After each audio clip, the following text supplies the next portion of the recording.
Democrats, Independents, and Republicans in the public have supported the release of those files. Their survivors have made it clear over and over again that they want transparency and they want to know the whole truth concerning how Jeffrey Epstein and Ms. Maxwell were able to sexually victimize and sex traffic children and adults for such a long period of time.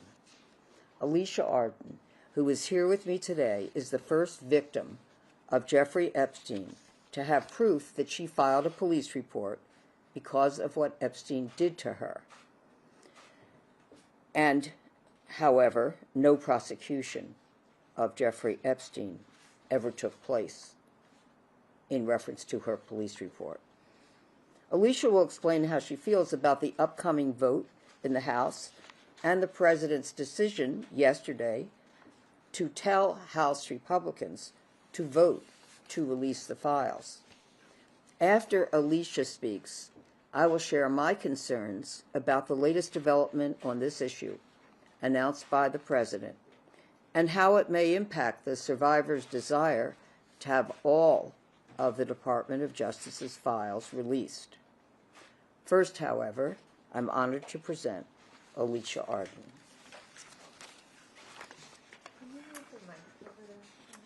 Closer? Yeah. Sure.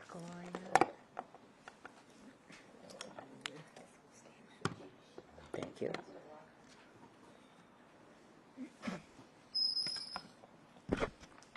Okay. Thank you, Gloria.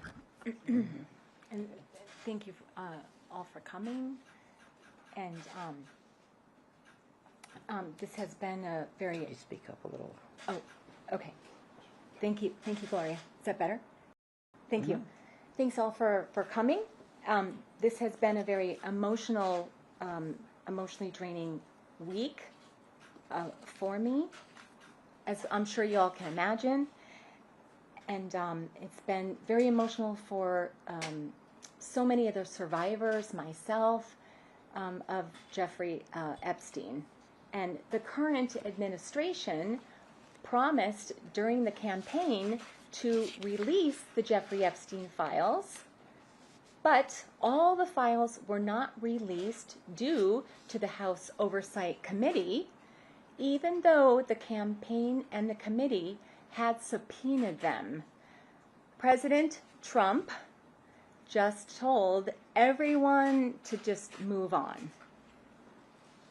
And then this week, revelations came out in emails from Jeffrey Epstein's estate, which mention President Mr. Trump.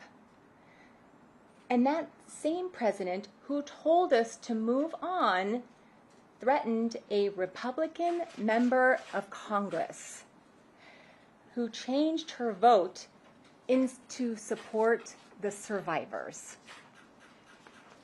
And then, when it became clear that many Republicans wanted the vote to release the files, and then the president changed his position. And as now told Republicans in the House to vote for the Department of Justice files to be released. So, as you can imagine, the events of this last week has completely been, it's hard for me to say, it's been very much a complete slap in the face to the victims, myself, who are just reaching and searching for justice in this matter. The only thing that we really learned from last week is that those in Washington are more concerned with playing political games than they are with being honest with the American people and helping the victims. Myself, of Jeffrey Epstein, the victims of Jeffrey Epstein, and Miss Maxwell. And this week, the House of Representatives will finally have the opportunity to decide if the Epstein files will be released. So, speaking as one of the victims, I beg you to release these files once and for all. I mean, there is no valid reason for refusing to do so. So you can't claim that it is to protect the victims. I mean, when it is the victims, myself and the victims, that have been calling for the files to be released. I mean, this should be really an easy bipartisan issue. And why would there be a single no vote? My hope is that finally these files will be released.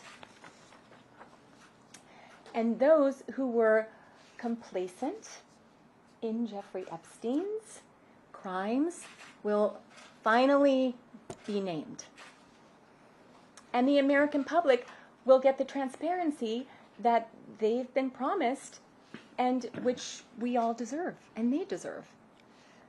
But if the House does not vote to be releasing these files, it will be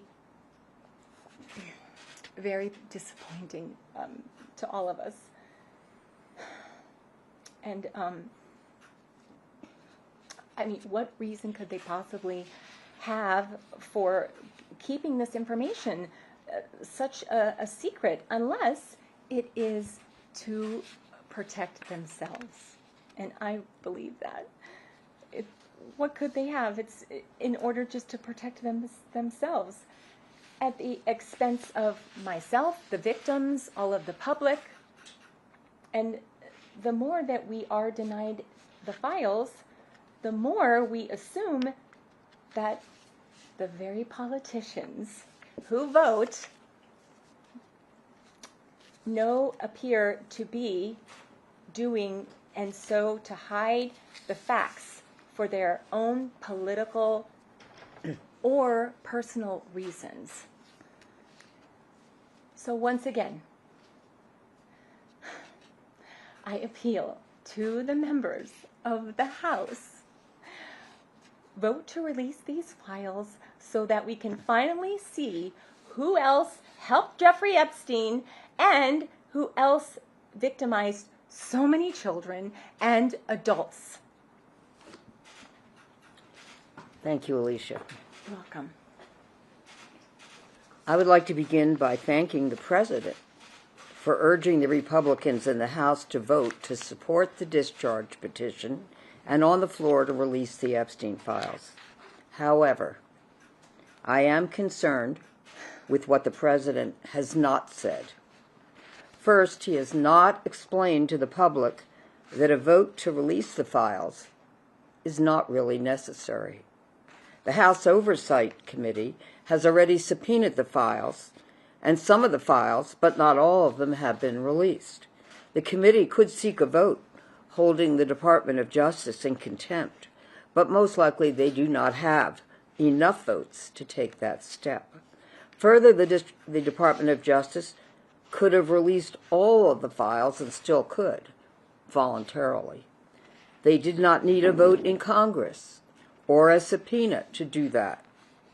However, because they have not released all the files, certain members of Congress want to vote on this issue, and now they'll have the opportunity to do that.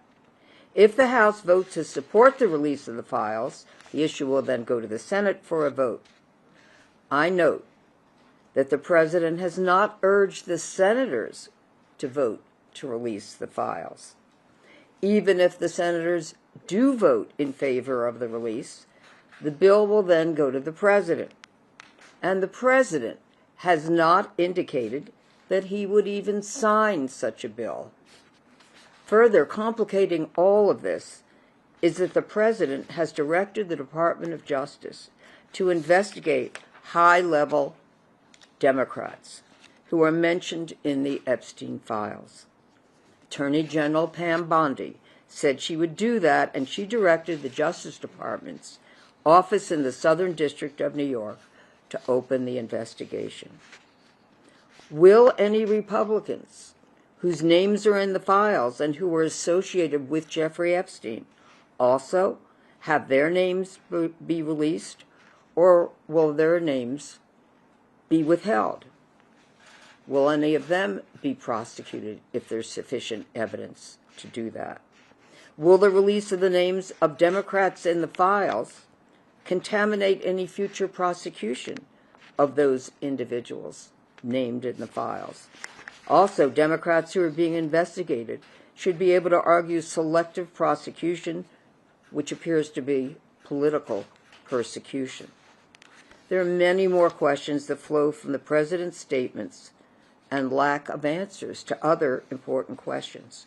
The road to full transparency will be a long one, but I feel that the courage of survivors to persevere will help us to find the answers to many questions that they have.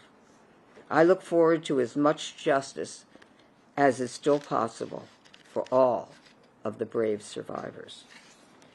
And I'll be happy to take any questions, and Alicia can take any if she wishes to. Ms. Allred, I have a question. Would you speak up, please? Thank you. Yes, I have a question. Emily Valdez, KNX. I recall the survivors saying that they were going to put together their own list and release it. Do you have any update on that?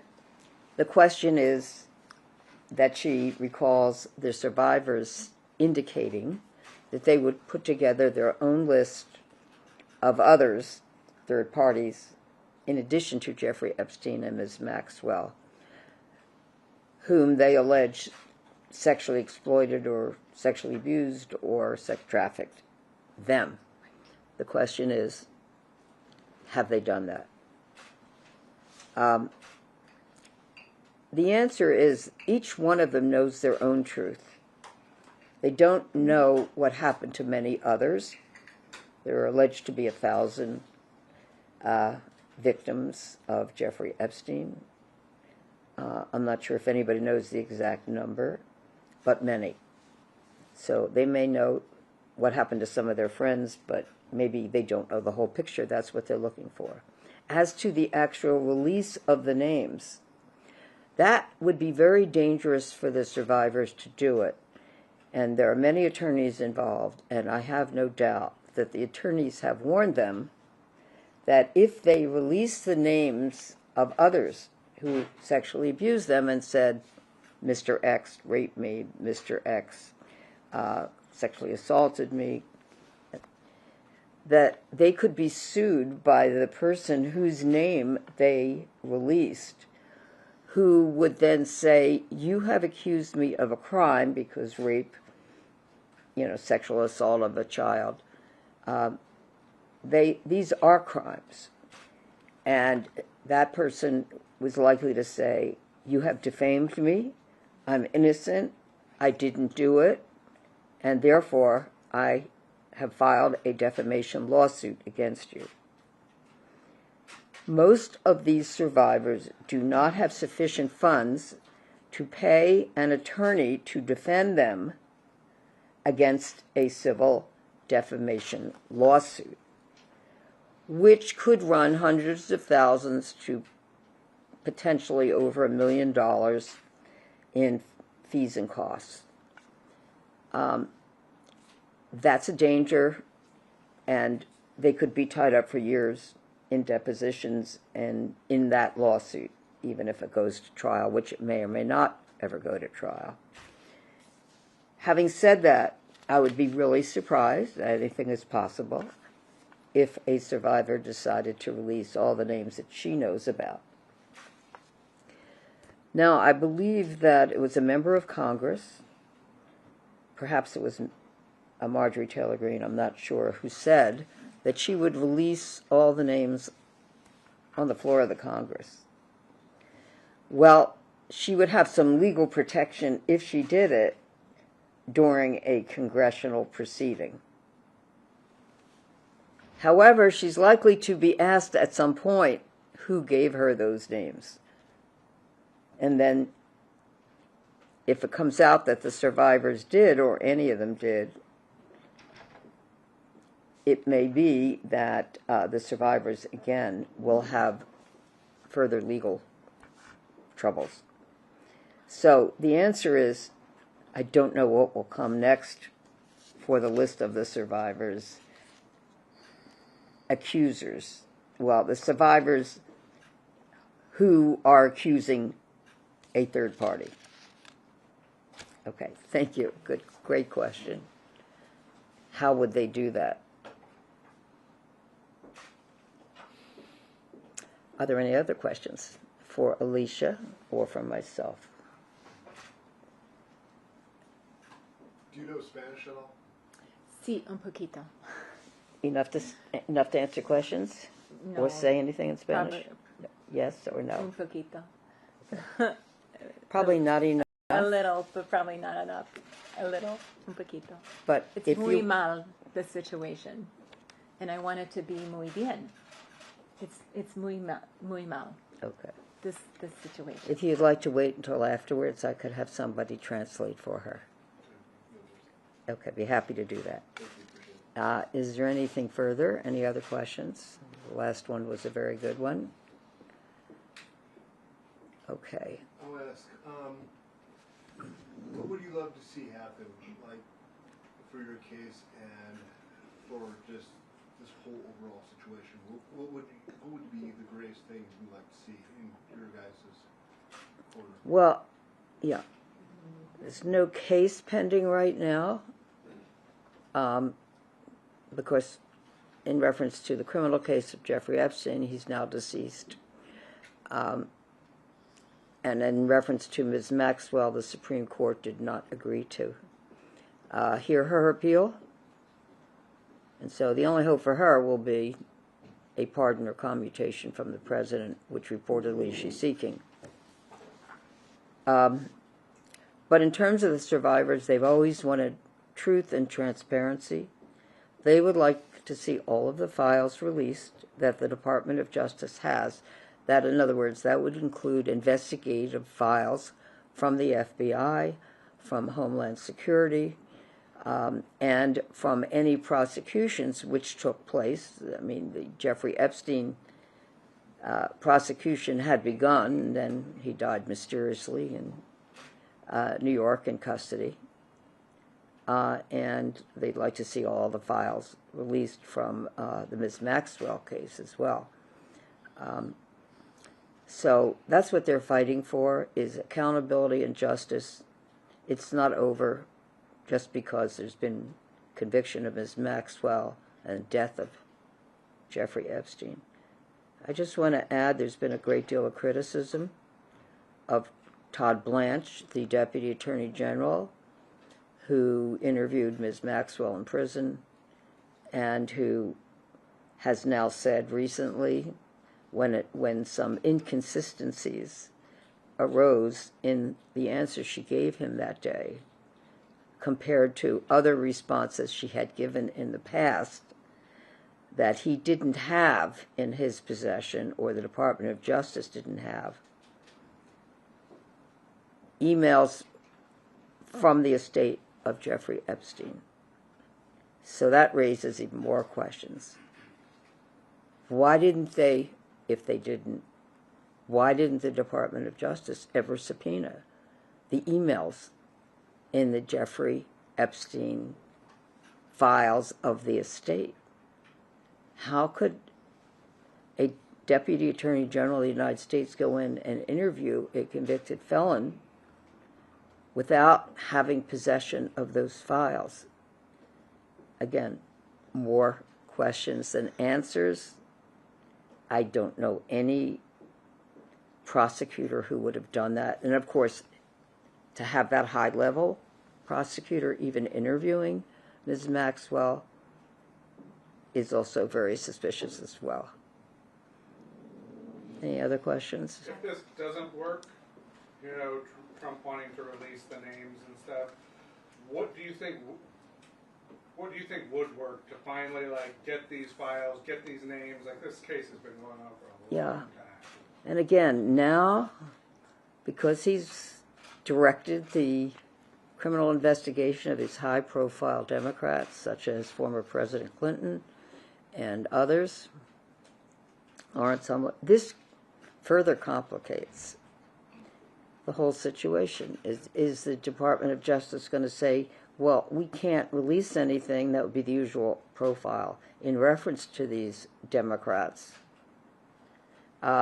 because we're investigating them, so we can't let the public know any evidence about them. So will they use that as a reason not to release that part of the files? But then what about any Republicans, high-level, rich, famous, powerful men who also associated with Jeffrey Epstein, who were Republicans?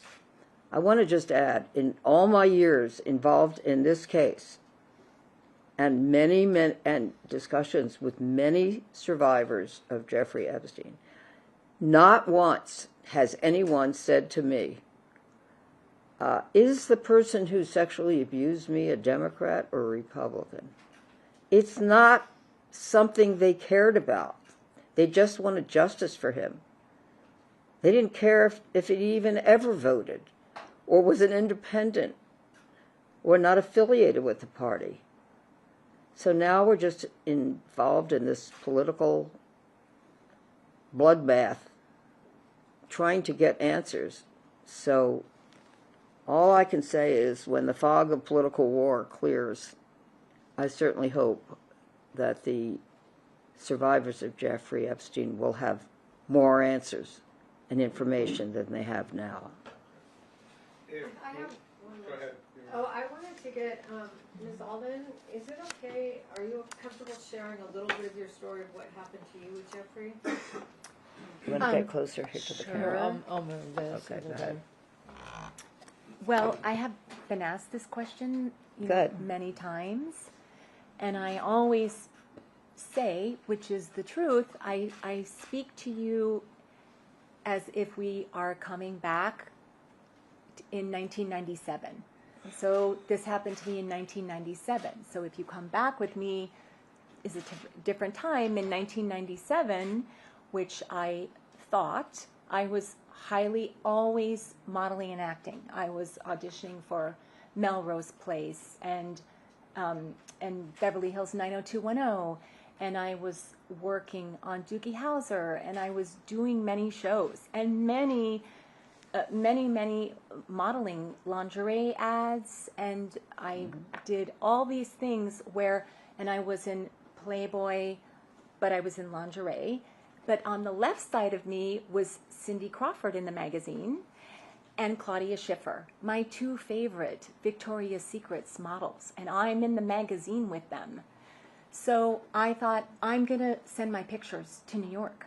And I somehow got wind of him from a friend of mine that was pursuing him for some type of real estate. And she went to meet him. And then he asked her, and he came to California from New York, and he had already seen my pictures. Meaning Jeffrey Epstein. Jeffrey Epstein. Okay. Yes. And he wanted to meet me. So I was notified and called by his secretary, which to this day I think could have been Ghislaine Maxwell, but I don't know for sure. So I did go meet him. He ended up meeting my friend first, Jeffrey Epstein, and he had asked, do you know anyone that wants to be in Victoria's Secrets? And she said, no. And then she said, I don't want to be in Victoria's Secrets, but my friend Alicia does. And Jeffrey Epstein said, have her call me.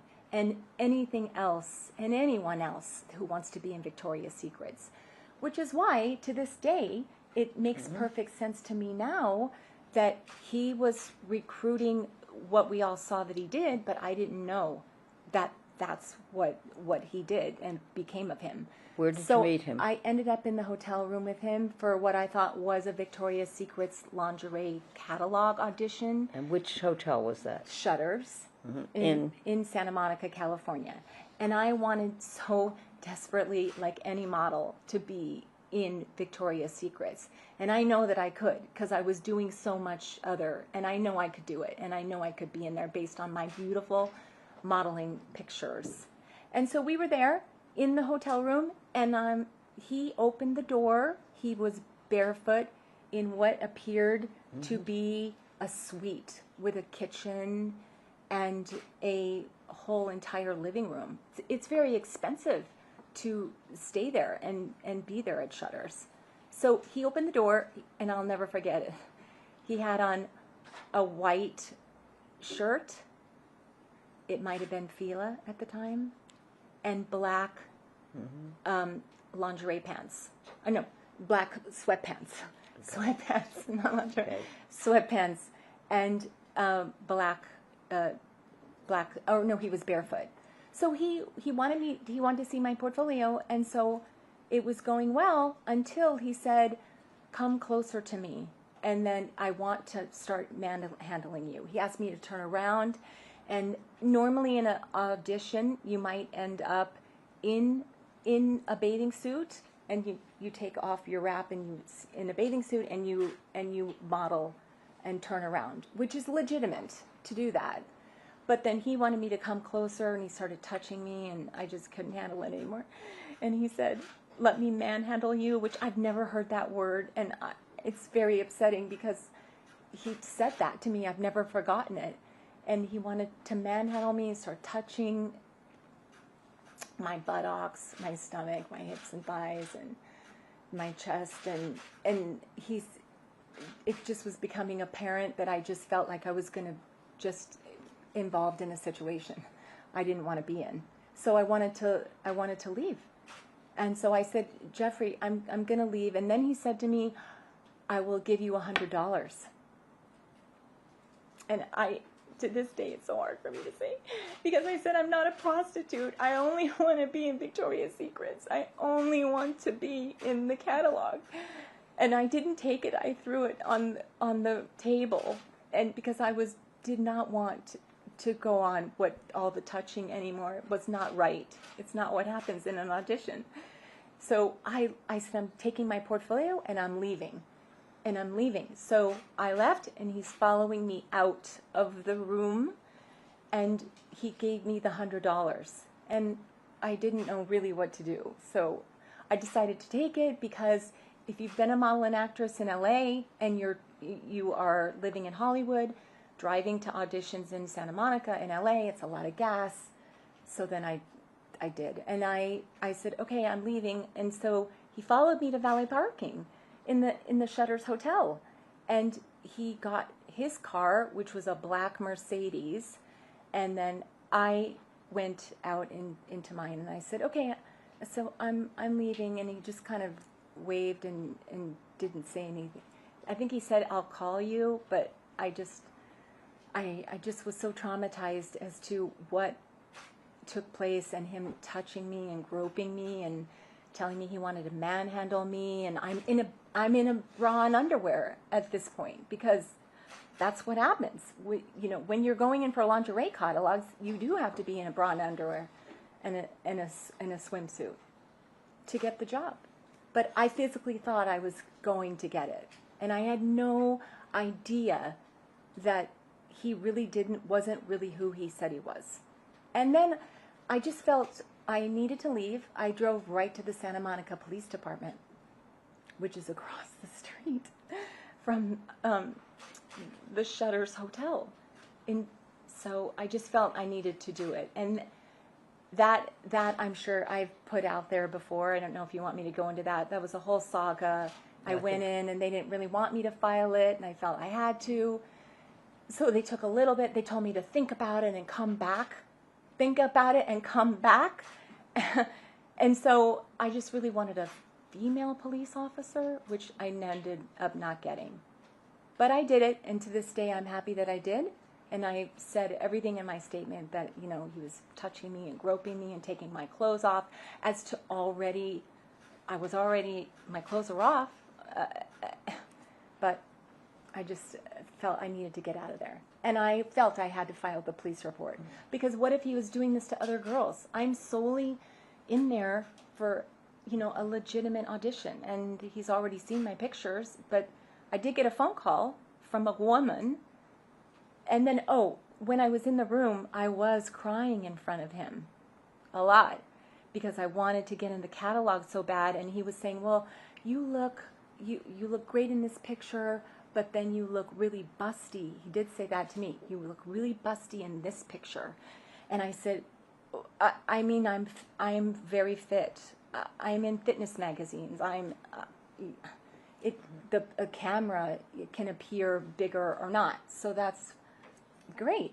And so then he did say that.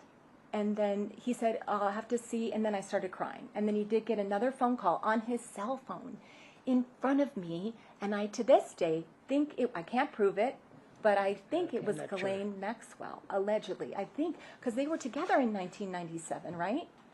In 1997. And then she got a phone. She called, maybe. He answered the phone, and he said, I have this beautiful girl in front of me, and she's very upset. Before I said I had to leave. I was crying in front of him because I wanted to desperately get the catalog, the magazine so badly. And so he said, I have this beautiful girl in front of me, and she's very upset. Okay. And I think it was her, but I can't prove it, but I think it was her. Thank you. Okay. Anything else? Thank you very much for coming today.